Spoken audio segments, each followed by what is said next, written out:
Okay, so this stock repair has progressed, and I didn't turn the camera on a couple of times, but I did the glue job. Zoom in here. I have not touched up the separation of the wood, and if we zoom in there, you can see we have a little bit of some issues to deal with, but used aliphatic resin glue. It's super strong.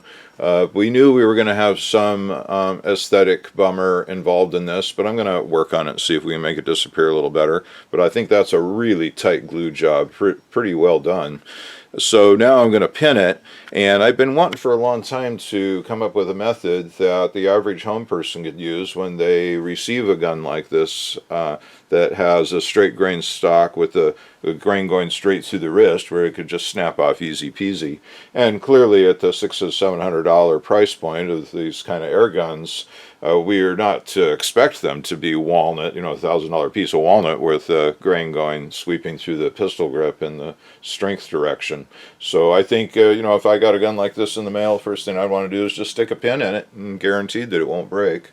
So what I did is drilled a hole through a block of 2x material, and I think the average person could just drill 2 or 3 guesses until you get one that's close. And then I used sliced a piece of 2x to make a wedge and finished adjusting the angle. I used the long drill bit that I'm going to use to drill the hole and is going to become the pin material. And I lined it up visually next to the short drill bit that's in the drill block currently, and got the angle adjusted the way I liked it. And then I also laid it across the top like this and made sure it was going straight down. And then I measured how far down I want the hole and put a stop piece of tape there.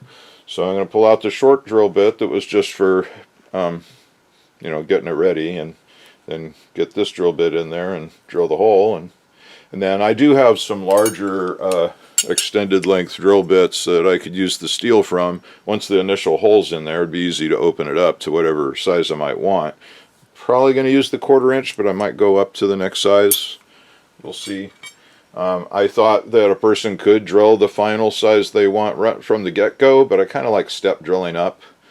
I think it's safer, and things are lighter, easier to manage, less torque involved. You can be a little more precise, so rather step up. Okay, I'll stop talking and turn the camera on when I'm ready to pull the trigger on the drill.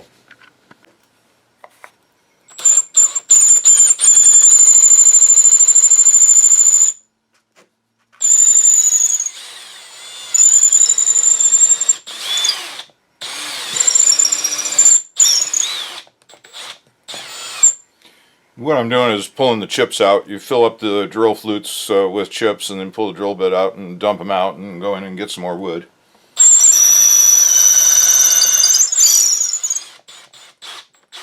I think with CNC machines they call it pecking.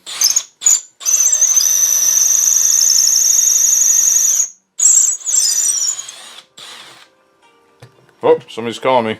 Oh, we didn't come out the wood. I'll be back in a minute. Alright, well, let's open it up. Doesn't seem like any carry happened. I had taped the inside of the action because my first idea was to make a mold in place drill block with Bondo, and realized this was better and easier, and I'm trying to come up with a solution that the average person could easily accomplish without fear. And trying to freehand drill something like that, this has a great deal of fear.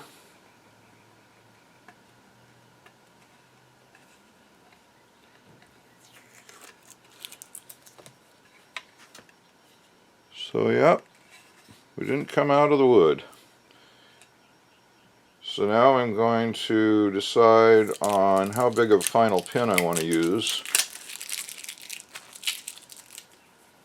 and then cut the pin, rough it up, glue it in, yeah, and it'll be done. Finally. Sorry, Mr. Klein, it took so long. Just had a lot of distractions. And it's been cold, but nice today out here. Okay, thanks everybody. I'll be back in a bit. Okay, so now I cut off a piece of that extended length drill bit, rubbed it on the slack side of the belt sander with 80 grit for a little bit to rough it up, make for a good glue lock, and I'll try to zoom in a little bit and try to place this up about where it's going to go in the inletting and show you how far down that's going to go. Pretty well encompasses the whole wrist. Oh, and I decided to go up to the 5/16 inch rod instead of the 1/4 inch. This is a brake barrel gun. The wrist does see some force, so that's a solid steel pin. I think that'll be a good deal. I'm going to mix up some two-ton epoxy. Use it for fly reel handles. The model airplanes holds wings on. It's tough stuff. It maintains a little tiny bit of pliability as it ages, but is a very hard epoxy, and it's something that's commercially available. Most everybody can find DevCon two-ton epoxy at the local hardware store. So I think this is a great set of techniques and materials to use for the average person to be able to do this kind of repair. I'll be back in a minute. The DevCon two-ton epoxy dispenser, I like to use wire cutters and cut the two plungers separate from each other because the two materials have different viscosities, and you'll find you need to use more pressure on one than the other in order to get equal amounts out.